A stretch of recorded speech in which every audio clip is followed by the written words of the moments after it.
יחד יחד יחד יחד יחד יחד יחד יחד יחד יחד יחד יחד כולם קדושתך ישתלש כולם קדושתך.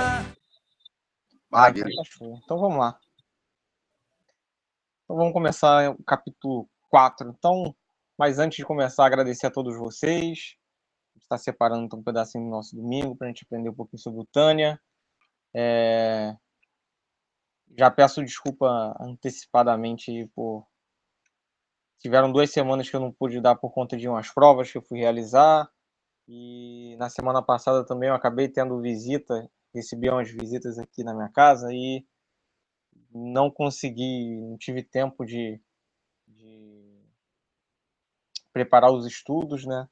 E aí acabou que não teve como a gente ter o capítulo 4 do Tânia, mas hoje vai sair, se Deus quiser nas outras semanas também, a gente então vai continuar com os capítulos do Tânia, tá bom? Então, vamos lá para o capítulo 4. Então, só para a gente relembrar então por onde a gente passou, no capítulo 3, a gente viu que o Alter Rebbe, nos capítulos anteriores, ele falou então de Benonim, de Rachá, de Tzadik, né, de justo, perverso e do intermediário. No capítulo 3, o Alter Rebbe, então, ele vai começar a falar sobre o aspecto interno da alma. Então, no capítulo 3, a gente viu então que o Alter Rebbe falou sobre as Sefirot, focando muito mais nas Sefirot de Rabbad, né? Que é bem dizer, o foco aí que a gente vai ver também no Tânia. E também falando um pouco sobre as Sefirot emocionais, mas também dando um foco maior em Hesed e Gevurah, né? Seria a benevolência e... Só um momentinho aqui. Isso que seria Gevurah e Hesed, né? Que a gente viu no capítulo 3. Já no capítulo 4, então o Alter Rebbe vai falar então sobre um aspecto mais externo da alma, tá? Pode falar sobre as Sefirot, dar uma explicação geral, uma base para a gente do que seriam as Sefirot, como que elas funcionam, o que são as Sefirot. Agora no capítulo 4, então o Alter Rebbe vai falar sobre os aspectos externos da alma, né? Então no capítulo 4 ele já começa da seguinte forma. O Alter Rebbe ele começa falando então que a alma ela possui 3 roupagens, tá? E que roupagens são essas? Pensamento, fala e ação, ok? Por que roupagens? Por que o Alter Rebbe dá o nome de roupagem para o pensamento, para a fala e para a ação? Porque assim como a roupagem, ele utiliza na verdade, até a Kabbalah utiliza, né, esse método de roupagem, por quê? Porque a alma vai se expressar através dessas 3 vestimentas. E por que são vestimentas? Porque a alma se veste nelas, tá? Por exemplo, a alma se veste no pensamento, a alma se veste na fala e a alma se veste na ação, tá? Então, o aspecto externo da alma é justamente pensamento, a fala e a ação.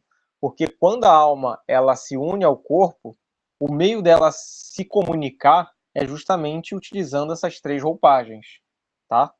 Porque como a gente sabe, né, a gente tem a nossa alma animal e a gente tem a alma divina. Então, a forma da alma divina se expressar dentro do corpo, dentro da alma animal, dentro da carne, é utilizando essas 3 roupagens, tá? Que é o pensamento, a fala e a ação. E elas também são chamadas de roupagens porque elas podem ser trocadas, tá? Então você consegue mudar seu pensamento, você consegue mudar sua fala e você consegue mudar a sua ação. Então, como essas três roupagens, essas 3 formas de expressão externa da alma conseguem ser modificadas, o Alter Rebbe chama ela então de chama elas, essas três características externas que a alma utiliza no nosso corpo, de roupagem, tá? E os sábios também falam, né, que assim como as roupas podem nos deixar mais bonitos, as nossas roupagens também podem trazer uma beleza diferente para a nossa alma, tá? Bom, então continuando. Então, após falar sobre as três roupagens que a alma tem, o Walter Heber vai explicar isso muito melhor, ele vai aprofundar isso muito mais no capítulo 4 e 5, tá? Mas ele começa a falar o seguinte: beleza, a gente tem então o pensamento, a gente tem a fala e a gente tem a ação. Mas por que o Criador deu essas três roupagens para a alma poder se expressar? Primeiro, começando então de baixo para cima, né? Primeiro ele nos deu a ação justamente para a gente poder realizar as mitzvot. Então, aqui no capítulo 4, até o Walter Heber fala das orações. Para você poder fazer uma oração, você tem que levantar, pegar o sidur, começar a falar, começar a ler. Para você fazer uma tzedakah, você precisa de realizar o quê? Uma ação. Então, nós temos essa roupagem da ação para que a gente possa realizar ações de mitzvot. A gente tem a fala justamente para que a gente possa utilizar palavras de Torá para poder elevar esse mundo. E a gente tem o pensamento para a gente poder refinar a nossa conexão com o Criador. E aqui o Walter Heber até fala sobre as formas de interpretação que a gente tem da Torá, né, que chamam de pardes, tá? O Walter Heber fala então que as três roupagens que a gente tem são justamente para a gente poder elevar a nossa alma. O Criador nos deu essa habilidade para a gente poder elevar a nossa alma e para a gente elevar o mundo ao nosso redor também. E focando então nas mitzvot, o Walter Heber então dá um pulinho aqui já nas mitzvot para a gente. Ele fala o seguinte: olha, a gente só vai poder então compreender o verdadeiro sentido da Torá por completo quando você utiliza as três roupagens, tá? Para você poder realizar, tanto com o pensamento, tanto com a fala, tanto com a ação, todas as mitzvot da Torá, tá? Então, Walter Heber faz até um paralelo, né? Ele fala que todas as mitzvot da Torá, as 613 mitzvot, elas são como se fossem órgãos da alma divina. É como se a alma divina tivesse 613 órgãos espirituais. E ele faz um paralelo justamente com o corpo, né? Porque imagina, se o seu rim não está funcionando bem. Se o seu rim não está funcionando bem, você vai ter algumas complicações. Você vai sentir alguns sintomas, sei lá, o corpo pode inchar, você pode reter líquido, né? E o Walter Heber fala que é a mesma coisa quando a gente deixa de cumprir as mitzvot. Quando o ser humano deixa de cumprir as mitzvot, isso causa um desequilíbrio espiritual naquela pessoa. Assim como quando um órgão para de funcionar no nosso corpo, ele vai causar um desequilíbrio físico para a gente. Okay? E o Walter Heber fala que é a mesma coisa quando a gente fala, então, sobre as mitzvot. Porque as mitzvot são formas da gente se conectar com o Criador. Okay? Mas aí o Walter Heber continua, né? Então, lembrando que cada um vai se conectar com o Criador de acordo com a sua capacidade mental, ok? Ou seja, a capacidade mental é o quanto que aquela pessoa consegue aprender, tá? Tem pessoas que o Criador deu uma capacidade mental maior, então ele tem um poder de aprendizagem maior, tem pessoas que não, ok? Então, tudo isso vai depender da capacidade mental da pessoa. E já o Walter Heber fala que tem duas diferenças aí. Tem duas coisas que estão ligadas à nossa capacidade mental. A capacidade de aprender, e a outra coisa está relacionada com a raiz da alma. Então, além de cada um ter a sua capacidade, um nível de intelecto, a alma também ela tem uma maior afinidade por uma área da Torá. Por exemplo, tem pessoas que a gente vê no judaísmo que tem uma afinidade pela parte das leis. Okay? Tem pessoas que gostam muito de estudar o Shulchan Aruch, gostam muito de estudar as leis judaicas. Tem pessoas que gostam mais da parte esotérica da Torá, então gostam de estudar Kabbalah. Tem pessoas que gostam mais da parte literal. Tem pessoas que gostam de estudar mais os comentários, a parte mais filosófica da Torá. E daí vai. Então, o Alter Rebbe fala que cada alma, cada pessoa tem uma capacidade mental e cada alma tem uma raiz. A raiz da alma é por onde ela sente uma maior afinidade de se conectar ao Criador. Então, óbvio que dentro dessas 613 mitzvot, existem aquelas mitzvot que a gente tem uma maior afinidade também, tá? O Alter Rebbe deixa isso muito bem claro. Não é à toa que Hashem é infinito, então existem infinitas formas de se conectar com ele. Bom, daí o Tânia continua. E ele fala, então quando a pessoa tem a sua capacidade mental, tem a sua direção, a sua afinidade por uma área da Torá, e ela domina aquela área, independente qual seja, tá?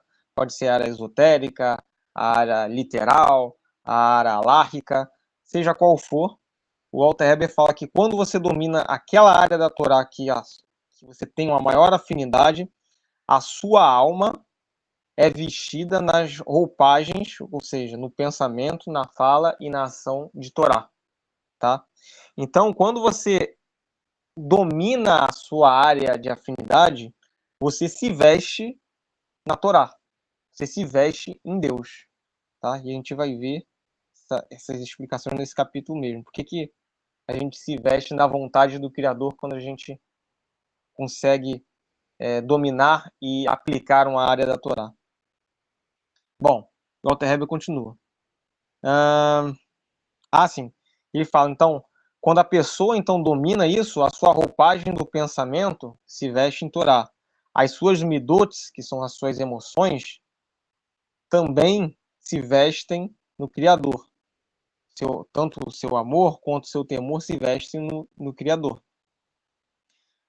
E assim como a sua ação e suas palavras são vestidas por Torá.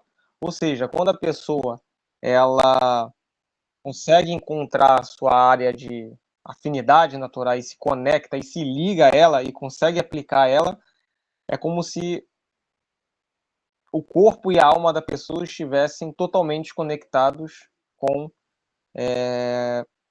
Hashem e com a Torá, com a vontade divina, tá? E daí o Alter Rebbe começa a fazer algumas indagações. Bom, primeiro fica óbvio, né? A gente sabe que o pensamento, o Alter Rebbe falou o seguinte, a gente sabe que o pensamento, ele está ligado ao intelecto, né? Porque, poxa, para a gente poder ter uma ideia de alguma coisa, a gente precisa utilizar o nosso intelecto, a nossa mente. Mas ele faz uma outra pergunta. Ok, o pensamento é óbvio que está ligado ao intelecto, mas por que as emoções estão ligadas com a ação e a fala? O Alter Rebbe deixa muito bem claro que o pensamento está ligado ao intelecto, tá? E as emoções estão ligadas com a ação e a fala. E o Alter Rebbe, então, dá essa resposta para a gente. Ele fala o seguinte, quando você sente algo, quando você tem emoção por alguma coisa, você sente vontade de falar e de agir aquilo ali. Então, por exemplo, a pessoa está trabalhando e recebeu uma promoção. O salário dela vai dobrar, vai ficar muito feliz. Nossa, que felicidade. A primeira coisa que você quer fazer é dar um pulo de alegria, é falar, é contar para alguém, é chegar para uma pessoa que você é próxima, sabe? Dividir aquele momento bom que você tem. E isso está ligado às suas emoções. As emoções, elas vão ligar muito às suas ações e às suas falas. E já o intelecto vai estar ligado, vai estar preso totalmente ao seu pensamento. Ok? Então, a gente consegue ver, fazer um paralelo do capítulo 4 com o capítulo 3, que as roupagens estão também ligadas com as sefirotes. ok? Só que a gente tem uma mudança aí, porque as Sefirot, elas vão marcar uma característica intrínseca da alma. A alma vai ter uma conexão e vai ter um desvio, seja mais para a esquerda ou mais para a direita, na árvore da vida. Uma pessoa pode estar mais ligada com Hesed, ou ligado mais com Gevurah, e isso é uma característica da pessoa. Já o pensamento e a fala e a ação, ela também se veste, então, nas emoções e no intelecto, tá? Porém, eles podem ser modificados. Okay? Então, o paralelo do capítulo 3 e o 4, eles se complementam bastante. Bom, o Alter Rebbe continua, então. Fala o seguinte. Então, o modo pelo que a gente se liga pelo Criador, pelo amor, é justamente a vontade de se conectar a Ele. Então, são 613 mandamentos que existem na Torá. 248 são mandamentos positivos. Os mandamentos positivos, quando você trata eles de forma emocional, eles estão ligados com o amor, tá? Porque os mandamentos positivos, eles são justamente aqueles mandamentos que vão trazer uma sensação boa. Por exemplo, você vai fazer uma tzedakah, quando você ajuda uma pessoa e você vê que aquela pessoa melhorou, que aquela pessoa está melhor com a sua ajuda, você se sente bem. Você sente algo dentro de você, você sente vontade de fazer mais aquilo ali. Então, os 248 mandamentos positivos estão ligados justamente com as emoções, tá? E o Alter Rebbe aqui reforça mais uma vez. Então, ele fala, cada mandamento, cada órgão espiritual, né, é um canal de se expressar com o Criador. Como assim um canal para se expressar? Por exemplo, os olhos é um canal para poder se conectar com a visão. Através dos olhos você vai enxergar. Através dos ouvidos, o seu corpo consegue ter justamente a expressão de ouvir. Okay?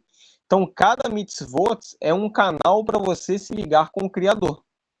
Então, quando você cumpre uma mitzvah, você acaba se ligando com a vontade do Criador na Terra. Isso o Alter Rebbe vai explicar porque a Torá é a vontade do Criador na Terra. Tá? Isso mais à frente nesse capítulo mesmo. E o Alter Rebbe complementa. Mas temos 613 mandamentos. Nós vimos que 248 são positivos e 365 são mandamentos restritivos. São mandamentos não positivos, são os restritivos, tá? Os 365 mandamentos, eles estão ligados justamente com o temor, com o devorar, tá? Quando a gente trata essas mitzvot de uma forma emocional, tá? Então, 365 mandamentos estão ligados com as Gevurot. E o Alter Rebbe fala, e existem níveis, e a gente vai ver que mais na frente o Alter Rebbe vai trazer, justamente explicar detalhadamente cada nível de Gevurah que existe, tá? Mas aqui ele vai falar de uma forma mais resumida, que não é o foco desse capítulo.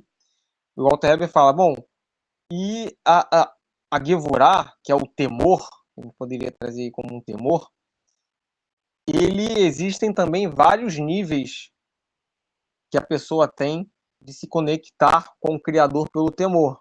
Ele falou, existe desde o nível mais baixo, que a pessoa vai ter medo, né? É o nível mais baixo de todo, mas ainda é um nível, que é quando a pessoa, que é melhor ter esse nível do que não ter nenhum, que é quando a pessoa deixa de cometer erros por medo do Criador castigá-la. Tá? Quando a pessoa tem medo do Criador castigá-la e ela não cumpre aquilo ali por medo do Criador castigá-lo, seja lá, trazer um decreto negativo para a vida dele, ele está utilizando a Gevurah, mas no nível mais baixo que tem.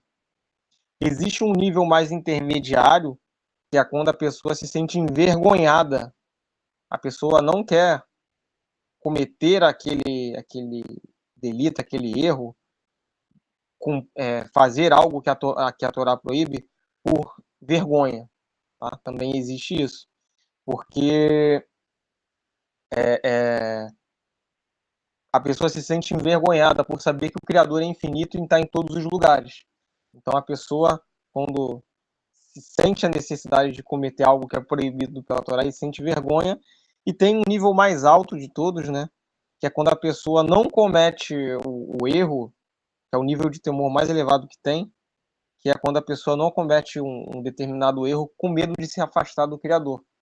Porque, como a gente sabe, né? Quando a gente comete algum hate, né? Algum pecado, a gente acaba se afastando do Criador, porque a gente, como o Alter Rebbe mesmo fala nesse capítulo, quando a gente faz algo negativo, a gente acaba dando força para as clipotes, que são as cascas.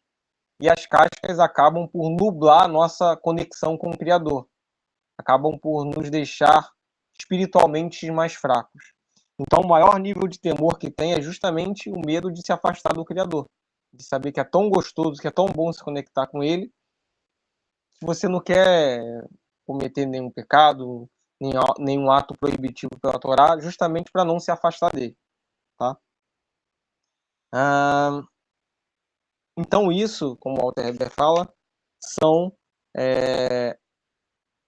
as formas que a gente tem emocionalmente, né, de se conectar com a Torá através das emoções. Bom, e daí, o Alter Rebbe está sempre falando aqui que a Torá e a Hashem são um, que a Torá é a vontade do Criador, e daí o Alter Rebbe traz outro questionamento para a gente, né? Bom, daí, na verdade, ele traz uma outra afirmação, que ele fala o seguinte: bom, a qualidade da Torá, a energia que a Torá tem, o grau de elevação da Torá é muito superior a qualquer nível espiritual, seja Nefesh, seja Rua, ou seja Neshamah. A qualidade espiritual de cada mandamento pode ser o mandamento mais simples, pode parecer o mandamento mais simples e mais entendível de todos.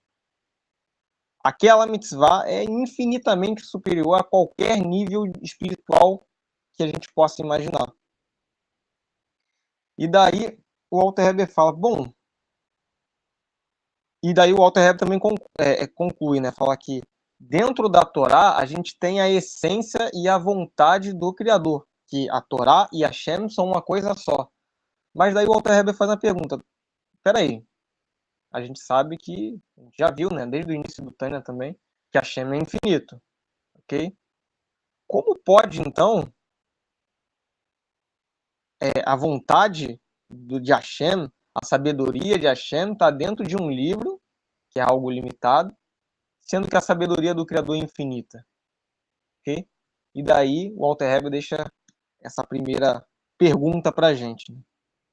Bom, ele fala o seguinte: a Torá é a compreensão da vontade divina. Tá? A Torá, como o Alter Rebbe fala, ela é a forma como Hashem se manifesta nesse mundo. Então, a forma como Hashem se manifesta nesse mundo é através da Torá. Tá? Então, a Torá é o manual entregue por Hashem para que as almas possam se elevar espiritualmente, tá? Desde o nível mais baixo até o nível mais alto. Okay? Então, essa é a definição da Torá. Espera, deixa eu ver se eu esqueci alguma coisa aqui.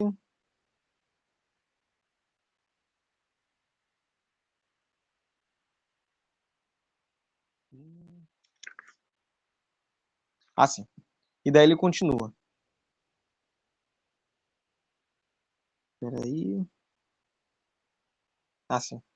E daí ele fala, então, o Alter Rebbe fala então, que a Torá então, é esse manual que serve tanto para o nível mais baixo quanto para o nível mais alto, independente do nível daquela alma, tá?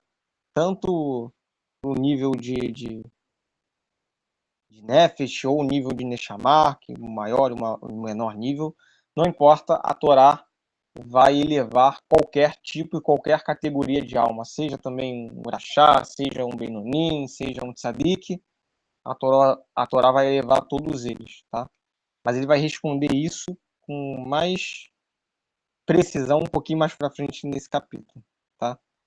E os sábios também, terminando essa primeira parte do capítulo, os sábios falam que, além das 3 roupagens que a gente tem para poder cumprir os mandamentos, para que os mandamentos tenham uma efetividade, é preciso que se tenha também kavaná, tá? Kavaná é intenção.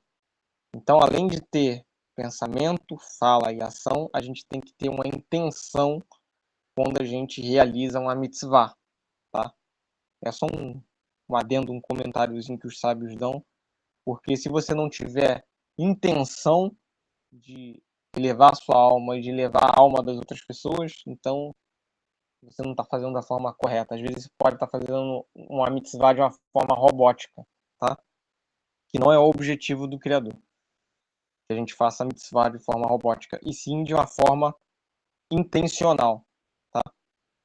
Bom, aí o Alter Rebbe continua. Então ele fala o seguinte: as 3 roupagens são mais elevadas do que os atributos da alma. O que o Alter Rebbe está falando para a gente? Olha, as 3 roupagens são mais elevadas do que as sefirotes. A gente fala, poxa, mas peraí. Como que as 3 roupagens, que é algo externo, como a gente viu, algo que pode mudar, é mais elevado do que as características intrínsecas da alma, que são as sefirotes? A gente viu, né, que as sefirotes, no capítulo anterior, dão justamente a característica daquela alma, tá? E as roupagens, como a gente viu, é algo que pode mudar, é algo que pode ser mudado, algo que pode ser transformado. Como que as roupagens podem ser mais elevadas que os atributos, né, da alma, os 10 atributos da alma? E o Alter Rebbe continua, né? Traz a explicação pra gente. Ele fala o seguinte: como a Torá e a Hashem são um, quando você fala, quando você pensa ou quando você age utilizando a Torá, o que vai acontecer? Você vai estar se unindo a Hashem. Porque no mundo espiritual, o que vai acontecer? No mundo espiritual não existe corpo físico, não existe as 3 roupagens, tá? Então, no mundo espiritual, o Alter Rebbe até fala que as almas, elas têm um vislumbre da luz do Criador. Então, elas se satisfazem com um vislumbre da luz do Criador. E é um vislumbre mesmo, por mais que seja, pode ser um anjo, pode ser uma pessoa, uma alma de um nível elevadíssimo.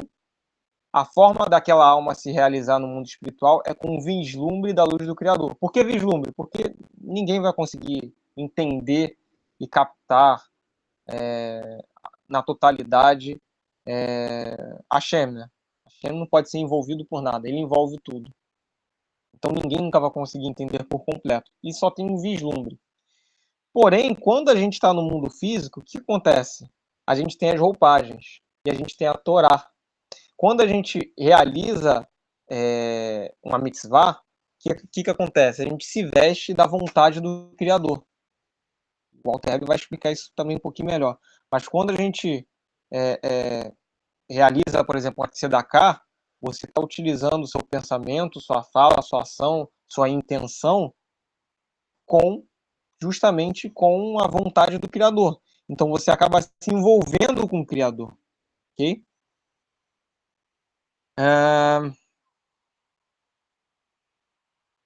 E daí o Alter Rebbe continua.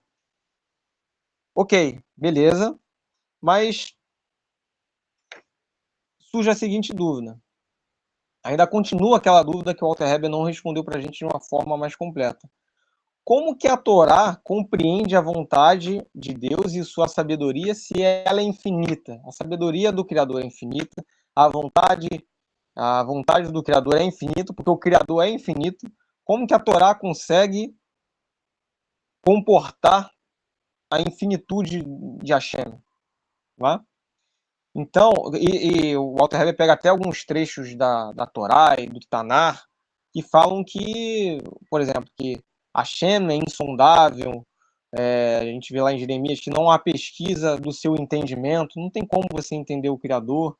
E o Alter Rebbe traz pelo menos 3 ou 4 trechos aí da Torá e do Tanar, justamente reforçando isso, que a gente vê lá na Torá que não tem como alguém captar o Criador, não tem como alguém entender o Criador por completo, porque ele é infinito. Ok? Então, daí o Alter Rebbe fala, Hashem é tão incrível a sua sabedoria que ele fez?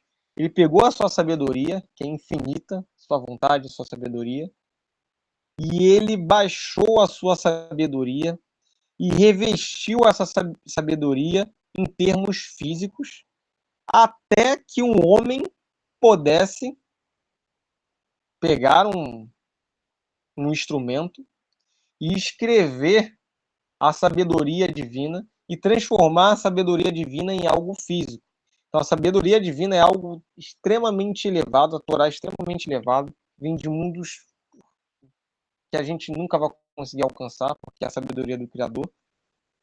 Só que o Criador, como o Alter Rebbe fala, na sua humildade, assim como a chuva que vem de cima, a chuva vem de cima e chega até o nível mais baixo, até os lençóis freáticos, mesma coisa é a sabedoria do Criador. A sabedoria do Criador vem da fonte infinita e chega até a fonte infinita. Ou seja, o Criador pegou a sua sabedoria, que é infinita, realizou inúmeras contrações, ele limitou, ele contraiu essa infinita sabedoria até transformar essa sabedoria em termos físicos, que é a Torá. A Torá é um livro físico. Okay? Então ele conseguiu condensar a sua sabedoria justamente em um livro, tá? E por isso que o Alter Rebbe reforça e vai reforçar agora até o final do capítulo o quão Hashem é humilde, porque ele transformou algo infinito em algo finito. Ele pegou a sua infinitude e levou até o nosso nível, e o nível de todas as criaturas espirituais, que é um nível finito, ok? E para isso só consegue ser feito justamente, como o Alter Rebbe fala, com humildade, tá? Então Deus comprimiu a sua vontade nos 613 mandamentos. Por isso que a gente pode falar que a Torá e a Hashem são um, e que a Torá é a vontade e a sabedoria do Criador, tá? A sabedoria do Criador é infinita, ele pegou essa sabedoria, contraiu infinitas contrações até que essa sabedoria se tornasse algo físico. E não só algo físico, mas algo acessível para o nível mais baixo até o nível mais alto. Como a gente sabe, né? Desde o Urachá até o Tzadik, e ele vai aprender com a Torá. Okay? E os sábios também endossam justamente essa característica, né, do Criador, da humildade do Criador. Os sábios falam, né, que tu encontrarás a sabedoria do Criador quando você encontrar a sua própria humildade. Porque a sabedoria do Criador se encontra na humildade. Então, quando você consegue revelar e acessar a sua humildade, você está revelando a sabedoria do Criador. Ok?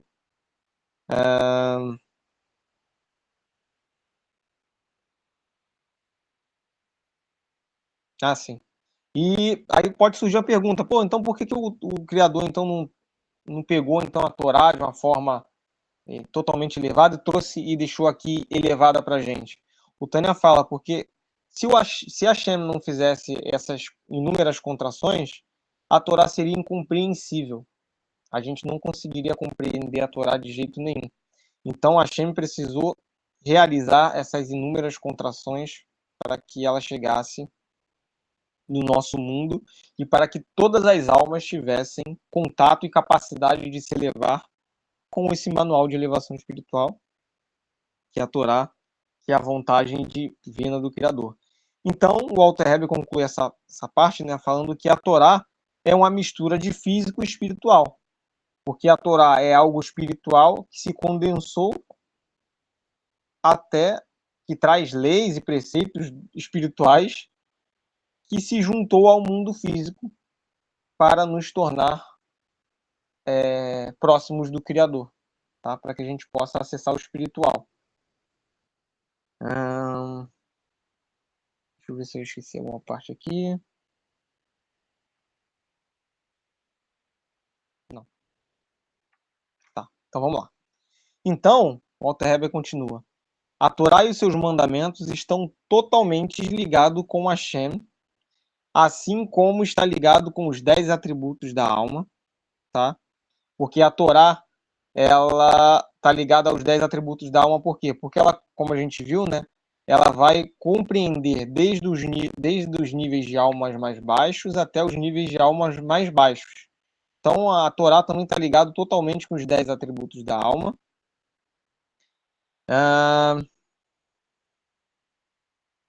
E isso só ocorre dela estar ligado com todos os níveis da alma porque ela se fez física, tá? Porque se ela não se tivesse feito física, não seria possível, ou não seria pelo menos acessível para a maioria de nós que estamos no mundo físico e que somos influenciados pelo físico do mundo, tá? Bom, e daí o Walter Hebe, então, reforça então essa importância que a gente tem de estar no mundo físico e de aproveitar o mundo físico, porque tem coisas que a gente consegue ter acesso no mundo físico que a gente não vai ter acesso no mundo espiritual. Então ele fala o seguinte, abre aspas aqui para o Walter Hebe, então, 1 hora de arrependimento e de boas ações no mundo físico é melhor do que toda a vida no mundo vindouro. E daí surge mais a pergunta, mas por que o Walter Hebe está focando tanto que, olha, o mundo físico é melhor do que o mundo vindouro? Porque, como eu já comentei antes, no mundo vindouro, a gente vai ter apenas um vislumbre da luz divina. Apenas um vislumbre da sua radiação. Jamais vamos compreender o Criador por completo. Porém, quando alguém se veste na Torá, utilizando o pensamento, a fala e a ação, ela está se vestindo no próprio Deus. Quando a gente utiliza as mitzvot, quando a gente consegue realizar uma mitzvah de uma forma completa, com kavaná, com pensamento, com fala e com ação, a gente está se vestindo do Criador na gente. A gente está sendo ali, está se vestindo no Criador, se vestindo de Criador. E o Walter Heber finaliza esse capítulo de uma forma muito bacana, que ele fala o seguinte. A pessoa pode falar da seguinte forma, poxa, mas, ok, às vezes você tem uma pessoa que tem um nível espiritual bem baixo, tá? Mas a pessoa realizou, sei lá, uma tzedakah ali de coração. E o Walter Heber fala, não importa o nível da alma. A gente está vendo isso desde o começo. Não importa se você tem um nível espiritual baixo ou um nível espiritual alto. Quando você realiza uma mitzvah, você se envolve com o rei. Porque ele fala, não importa quantas roupas você está usando por cima do seu corpo. Porque quando você abraça o rei, você está abraçando o rei. É um toque físico. Por mais que possa ter inúmeras camadas, inúmeras roupas por cima de você, essas roupas são analogias para os Kelipots, tá? Por mais que possam ter inúmeras roupas por cima do seu corpo, quando você abraça o Criador, você está tendo um contato com ele. Independente da distância de camadas que você tenha, independente do nível espiritual que você tenha, quando você abraça o rei, você está abraçando o rei. Okay? E com isso, então, a gente finaliza o capítulo 4 do Tânia. É isso. Alguma pergunta? Acabou que eu levei quase o tempo todo. Esse capítulo é um pouquinho longo. Poxa, ele é muito bom. Essa ideia que você disse da humildade, né, do Criador, da forma dele se reduzir, né, para ser compreendido, aí você me fez lembrar de Keter, né, da Sefirá de Keter, que a gematria de Keter é 621. E Keter é a coroa, né, que representa a vontade soberana do Criador. E 621 é justamente a soma, né, das 613 mitzvot, mais as 7 leis de Noah. Né? Então, como se a vontade soberana de Hashem fosse realmente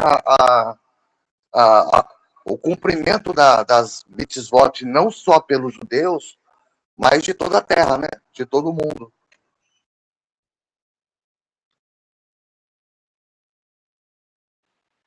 É isso aí, Rodrigo. É isso aí, com certeza. Todos nós somos, todos nós somos filhos do Criador. Cada um tem a sua missão, óbvio. Mas Exato. todos nós somos filhos do Criador da mesma forma. Todos nós viemos do mesmo ponto em comum. É meio que como se fosse a vontade dele, essa união, né? Isso aí. Essa unidade entre os povos. Perfeito, perfeito. Perfeita colocação.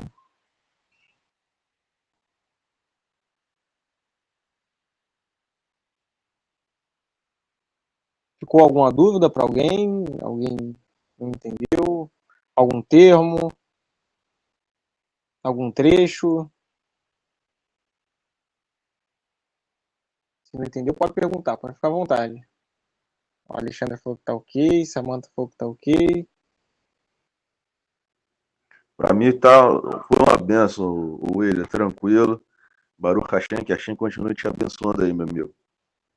Obrigado, Renato. Valeu, fico feliz por vocês terem entendido. Ah, que bom que todo mundo entendeu. É porque na hora que você está ensinando, aí começa a surgir algumas perguntas, e logo na sequência, você mesmo já responde. Então, acaba que não fica pergunta nenhuma no final. Eu acho bacana do Tânia é justamente esse sistema que ele tem de trabalhar com pergunta também, né? Exato. Ele cria a pergunta e dá a resposta. Ele cria a pergunta, fala alguma coisa, mas peraí, mas no capítulo anterior você tinha falado isso daqui.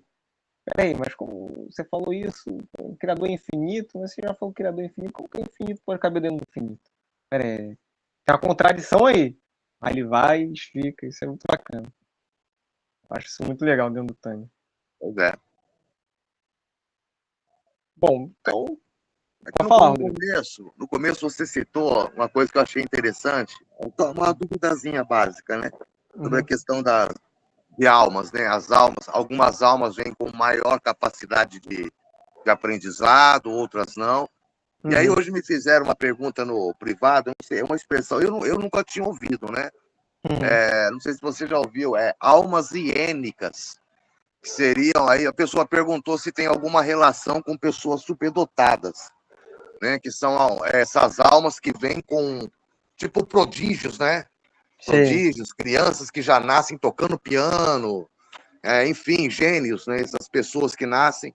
Aí ele perguntou sobre essa expressão, se são almas hiênicas. Eu nunca tinha ouvido, né? Você sabe de alguma coisa a respeito? Não, nunca ouvi esse termo, não. Mas eu sei que o Tânia fala, mais à frente, acho que até no terceiro livro que ele fala isso, no quarto, que, assim, a gente tem a nossa alma, né? E a capacidade física é o Criador que escolhe, entendeu?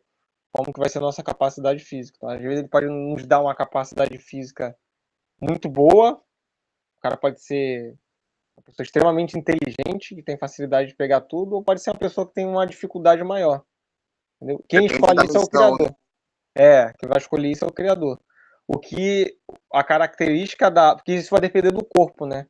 Em que corpo ele vai botar essa alma. Porque essas limitações de intelectual ou motora, isso tudo tá ligado ao corpo. E é o Criador que escolhe. Não é à toa que a gente não escolhe, né? O corpo que a gente vai nascer. Mas assim, o que a gente já nasce com a gente, é nosso mesmo, que é justamente essa parte das sefirotes, né? Por exemplo, cada um tem uma característica, não tem jeito, cada pessoa é de um jeito, né? Então cada pessoa tem uma configuração ali nas suas sefirotes dentro da árvore da vida. Então isso daí é da alma e isso daí não muda. Isso daí é uma característica pessoal. Por exemplo, se a gente pegar a alma de Abraão, é uma alma que é voltada para Hesed. É uma alma muito benevolente, uma característica dela e que ela não vai perder. É algo dela. Mas já a parte física, eu sei que é o Criador que escolhe. Entendeu? O Criador vai escolher se você vai nascer com aptidões físicas, seja intelectual, seja motora, né? Ele que escolhe. Maravilha. E hoje num grupo, o pessoal comentou sobre o número 137, né? Aí, aproveitando que tu também é professor de física, aí o rapaz comentou lá que a importância, né, de compreender, né, a importância desse número, que é, na verdade, uma grande incógnita, né, na física moderna, mas os cabalistas já conheciam essa relação desse número 137, e parece que ele constitui a base de tudo, né? Aí ele mostrou na árvore sefirótica o código, né? Porque nós somos, acima da árvore está o Ensof, né? Representando um, depois as 3 sefirotes mães, né? As 3 sefirotes intelectuais, e depois as 7 emocionais.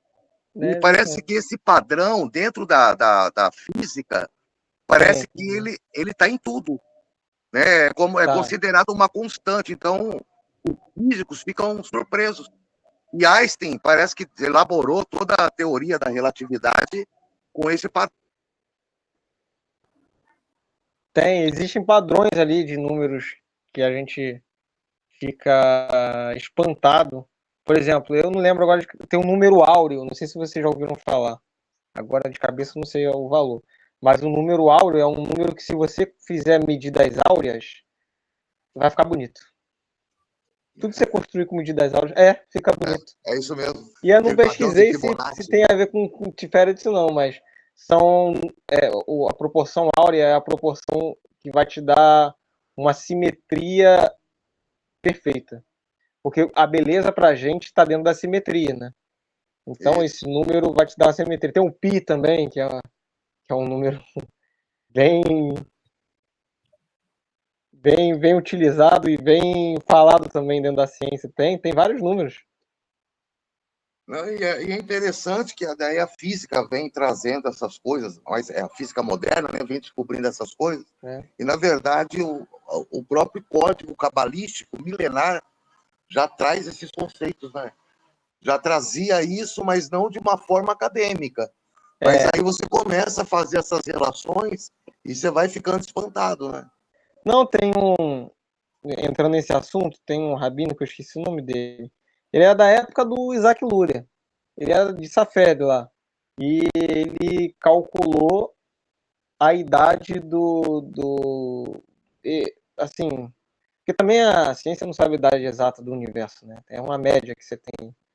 Mas ele chegou dentro dessa média aí ele chegou dentro dessa média aí, dentro utilizando a Torá. Ele pegou a Torá, pegou, se eu não me engano, o livro dos Salmos, Bereshit, e ele chegou na idade do universo muito próximo, assim, dentro da margem que a ciência hoje fala que é a idade do universo, que na época nem se falava, né? Ele era um cabalista.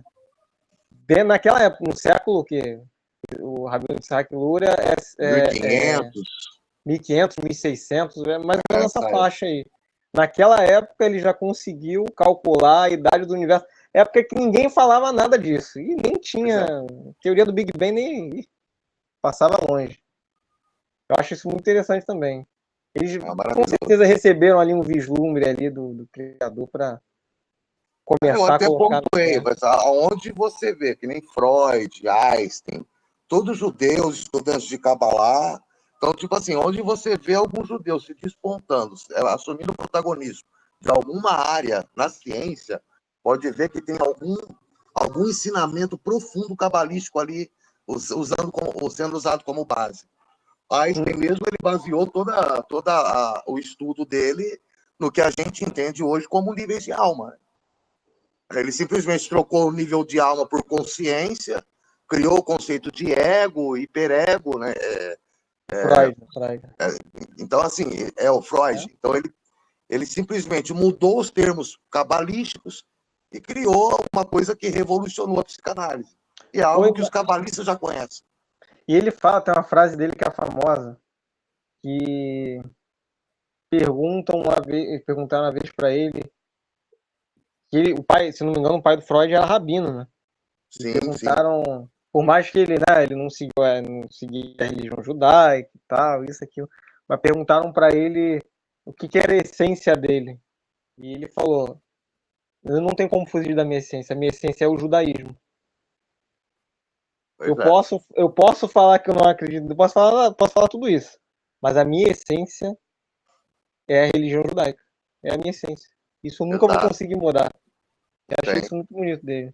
O próprio Einstein, como ateu, também ele carregava essa filosofia. Eu sou Carregava. judeu, né? Não Não é, tem ele, como negar isso e eu orgulho, é meu orgulho ser. o Einstein, ele foi um dos principais propagandistas do sionismo no mundo inteiro. Se eu não me engano, ele chegou a presidir uma época, alguma coisa assim. Ele foi o porta-voz do sionismo durante um tempo. É na Veio no Inglaterra, Brasil para né? divulgar. O Einstein é um cara, não é genial só dentro da ciência, não. É uma pessoa genial também. Um Sim. exemplo. Tem um filme muito bacana dele, novo, na Netflix. Einstein e a bomba. Porque ele ficou todo arrependido de ter revelado, né, os cálculos que deram origem à bomba A atômica. bomba atômica, é. Aí veio o nazismo, e o nazismo tentando descobrir a fórmula da bomba, ele teve que fugir para cá, para os Estados Unidos, né? Para a Inglaterra, depois para os Estados Unidos. E ele se tornou, assim, como você falou aí, um porta-voz aí do povo judeu fora de Israel, né? Uhum.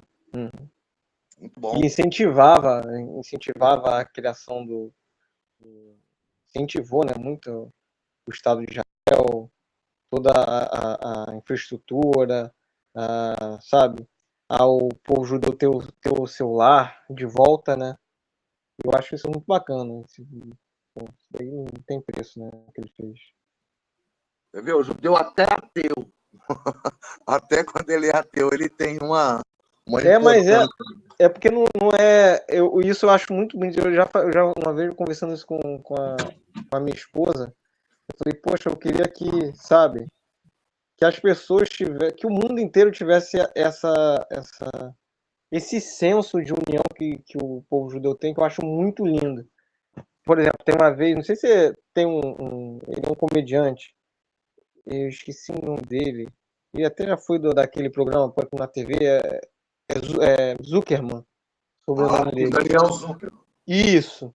Ele falou que uma vez ficou perdido não sei se foi em algum país ali da Europa, na Suíça, na Suécia, alguma coisa assim.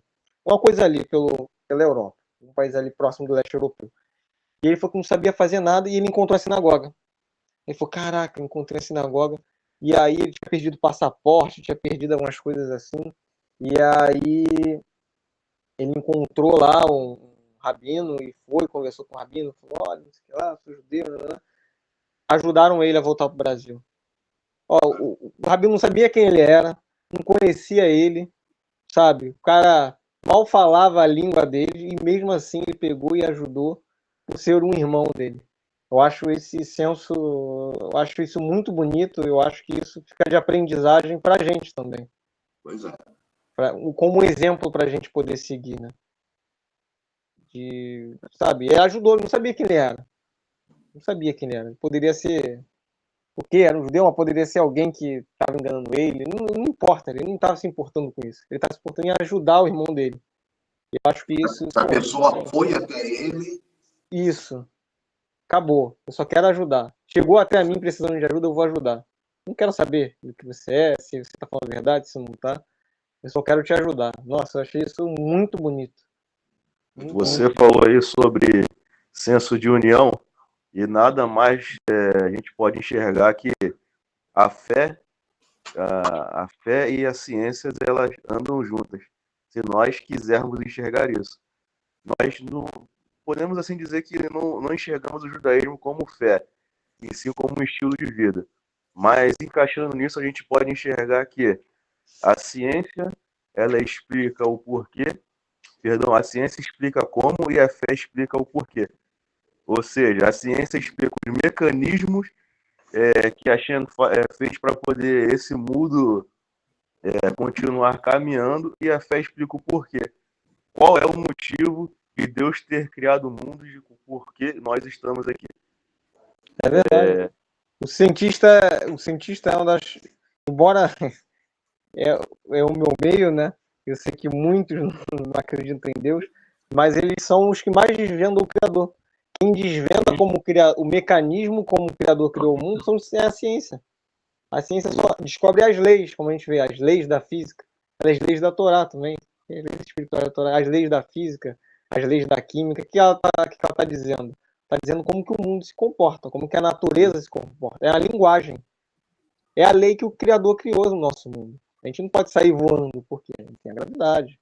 E daí vai. Então existem leis naturais que o Criador criou para o funcionamento do nosso mundo. E o que o cientista faz é descobrir essas leis. Só isso. Ele descobre como o Criador montou e arquitetou o mundo. E isso é muito elevado.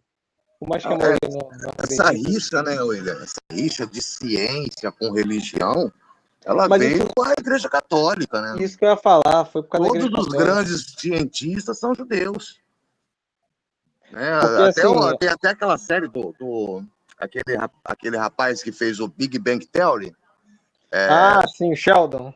o Sheldon. É, Aí a Sheldon. mãe dele é cristã, perguntando: precisa de uma religião. Eu falei: não, sim, eu vou ser judeu. Mas por que você vai ser judeu? Nós somos cristãos? Não, porque todos os grandes gênios da ciência são judeus. Então tem que ter alguma coisa ali que. Ou seja, não existe uma rixa, na verdade, existe uma unidade, né, entre ciência e. Ciência estuda a matéria, a religião ela estuda a espiritualidade. Então, uma coisa ela leva a outra, né? Uhum. Não, mas é isso aí. Mas o que você falou é verdade, Rodrigo. A gente tem assim, essa rixa hoje em dia por conta da Igreja Católica, né? Que a Igreja Católica matou muito cientista, queimou vivo, né? Porque era contra as ideias e não tinha debate, né? Como a gente sabe, né? Não tinha debate. Não, tudo era heresia, né? Era heresia, então isso acabou gerando uma cisão, né? Até que veio o iluminismo, né? O iluminismo é se quebrar qualquer conexão de ciência e de religião, porque naquele contexto ali, quem estava dominando, né, que era a igreja, não tinha como você conversar. Entendeu? E são responsáveis por isso. Isso é verdade. Você tocou num ponto que exatamente que eu iria falar. O quão importante é o caminho do meio, né? Nós tínhamos a Igreja Católica, que tudo era baseado na fé. Depois veio o Iluminismo, né, que quebrou com isso, aí veio aquele radicalismo. Tanto é que diziam que essa idade na qual a igreja predominava era a idade das trevas, né? Depois veio o Iluminismo, que trouxe a luz da ciência e tudo, só que o radicalismo de um lado e o radicalismo do outro. Ou seja, a gente vê a importância de sempre procurar o caminho do meio, seguir o caminho do meio. É isso aí. E a gente pega exemplos aí, por exemplo, você pega o Rebbe de Lubavitch. Ele era um grande cientista. Quem foi... O Rebbe era engenheiro, né? O Rebbe e a esposa do Rebbe também eram engenheiro. E assim, o Rebbe... Não é à toa que aquela prática que o Rebbe tinha de doar $1 é porque o Rebbe ajudou os Estados Unidos na Segunda Guerra Mundial, porque ele ajudou, se não me engano, ele teve contribuição em alguma parte de construção de submarino, ele ajudou em alguma área assim. Então ele recebia como premiação, né, por ele ter ajudado os Estados Unidos, ele recebia tipo um salário ia receber um salário até o final da vida dele, né? Que ele doava esse $, né? Era justamente por causa desse salário que ele recebia. Mas tanto o Rebbe, o Walter Rebbe amava a ciência. E é isso que você falou, Renato, é o caminho do meio, você tem noção das duas coisas, né? Acho que para mim, ciência...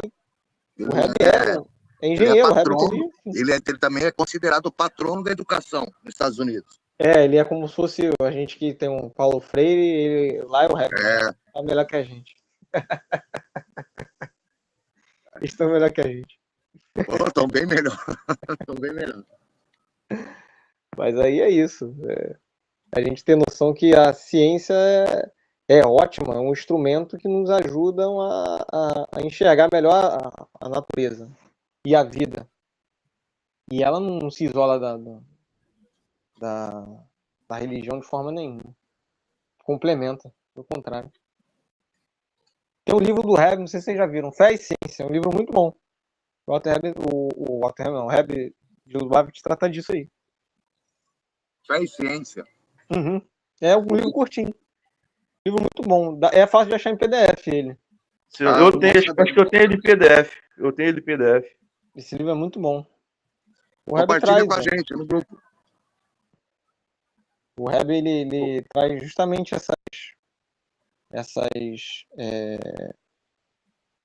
mostra o quão a ciência e a religião estão unidas. Eu tenho um outro livro aqui que é muito bom também. Eu só esqueci o título dele. Tem tempo que eu já o li. A Revolução Iminente, já viu, William? Não. Zamir Cohen? Cara, é maravilhoso. É um livro grande. Zamir Cohen, Revolução Iminente. Cara, ele começa a pegar todas as descobertas científicas e colocar a sabedoria judaica, os textos da Torá, para explicar cada um.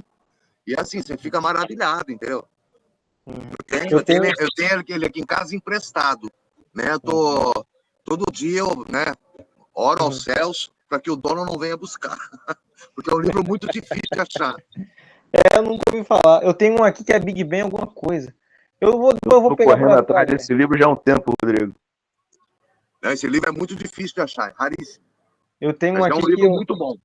Eu tenho um aqui que é muito bom, que é ele é um rabino e ele é professor de alguma faculdade americana famosa, de cabeça eu não lembro. Mas assim, ele traz justamente, trata só do Bereshit, né? E traz as explicações do Bereshit para a ciência, né? As explicações, o que cada coisa ali está querendo dizer de acordo com a ciência, de acordo com a criação do nosso planeta. A Orienta Planta tem muito disso. Ele divide as partes lá de Bereshit da criação, por exemplo, ele fala, essa parte aqui está falando só sobre a criação do planeta Terra, da vida no planeta Terra. Essa outra parte aqui está falando só sobre a criação do universo em si. É muito bacana, muito legal.